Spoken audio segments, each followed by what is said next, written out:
2024 பாராளுமன்ற தேர்தலுக்கு தேதி குறித்து வேட்பாளர்களும் களத்தில் தீவிரமாக வாக்கு சேகரிப்பில் ஈடுபட்டுருக்கிறாங்க.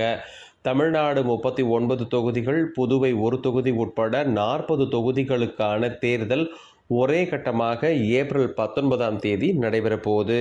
இந்த சூழ்நிலையில் இந்த 40 தொகுதிகளுக்குமான கள நிலவரம் என்ன, எந்த தொகுதியில் யாருக்கு வெற்றி வாய்ப்பு, வேட்பாளர்களோட பலம் பலவீனம் என்னன்னு பார்க்குறோம்.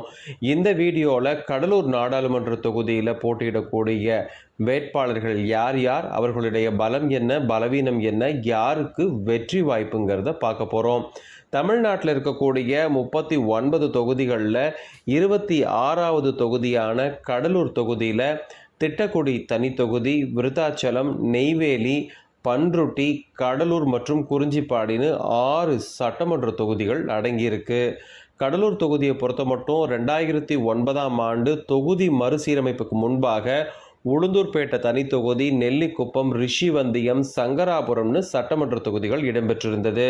1951ஆம் ஆண்டு உருவாக்கப்பட்ட கடலூர் மக்களவை தொகுதியில் இதுவரைக்கும் 17 முறை தேர்தல்கள் நடந்திருக்கு. குறிப்பாக இந்த மக்களவை தேர்தல் நடந்திருக்கு.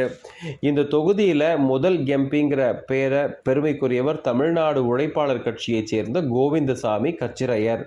கடலூர் தொகுதியில் காங்கிரஸ் கட்சி அதிகபட்சமாக 7 முறையும், திமுக 5 முறையும், அதிமுக 2 முறையும், தமாக, சுயேட்சை, தமிழ்நாடு உழைப்பாளர் கட்சி தலா 1 முறையும் வெற்றி பெற்றிருக்கிறாங்க.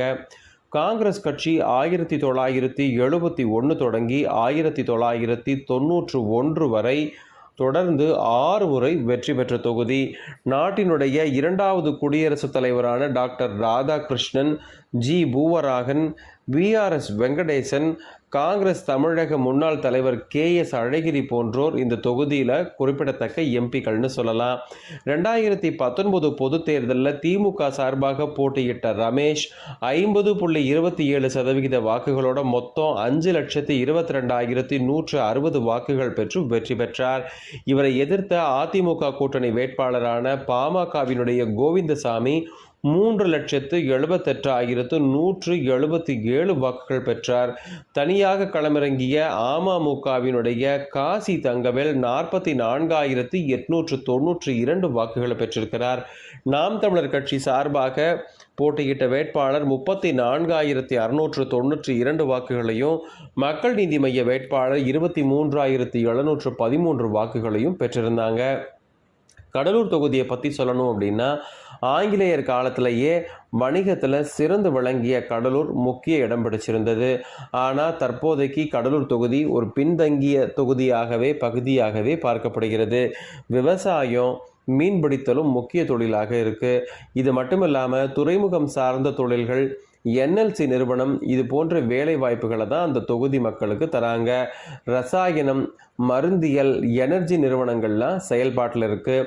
பன்ருட்டி முந்திரியும் பலாப்பழமும் தமிழக அளவில் ரொம்பவே பிரசித்தம்.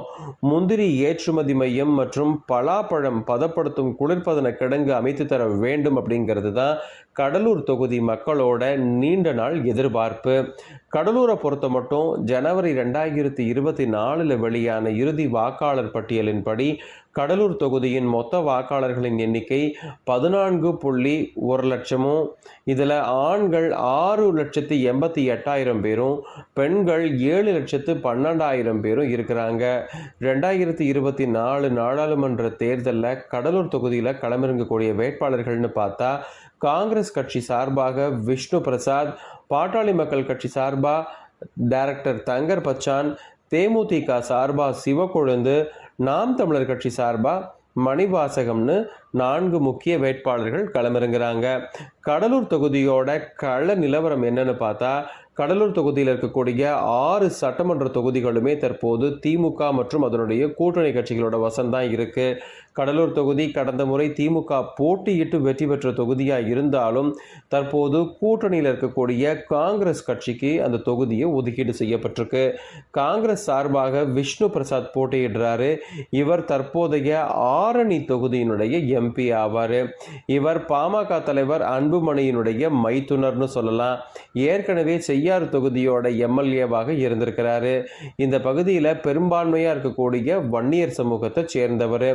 வன்னியர்கள் அதிகம் வாழும் தொகுதியாக கருதப்படக்கூடிய கடலூரில் இதுவரைக்கும் பாமக ஜெயிச்சதில்லைங்கிற குறைய போக்கும் விதமாக மண்ணின் மைந்தரும் தமிழகம் முழுவதும் அறியப்படும் நபரான இயக்குனர் தங்கர் பச்சான பாமக வேட்பாளராக்கி இருக்கு. இவரோட படங்களில் வட மாவட்டங்கள் சார்ந்த விஷயங்கள் நிறைஞ்சிருக்கும். உள்ளூர் பிரச்சனைகளுக்காக தொடர்ந்து குரல் கொடுத்து வருபவர்னு சொல்லலாம். அதிமுக சார்பாக கூட்டணி கட்சியாக தேமுதிகவுக்கு இந்த தொகுதியை ஒதுக்கி இருந்தாங்க. தேமுதிக சார்பாக சிவக்கொழுந்து போட்டியிடுறாரு. இவர் பண்ருட்டி தொகுதி எம்எல்ஏவா இருந்திருக்கிறாரு. அதிமுகவினுடைய வாக்குகளும் விஜயகாந்த் மீதான அனுதாபாலையும் இவரை கரை சேர்க்கும்னு தேமுதிக நம்புது. நாம் தமிழர் கட்சி சார்பாக மணிவாசகம் போட்டியிடுறாரு. ஏப்ரல் 19ஆம் தேதி தேர்தலுக்கு பிறகு இந்த தொகுதியில் யார் வெற்றி பெறுவார்ங்கிற ஒரு ஐடியா நமக்கு கிடைக்கிறதுக்கு வாய்ப்பு இருக்குது.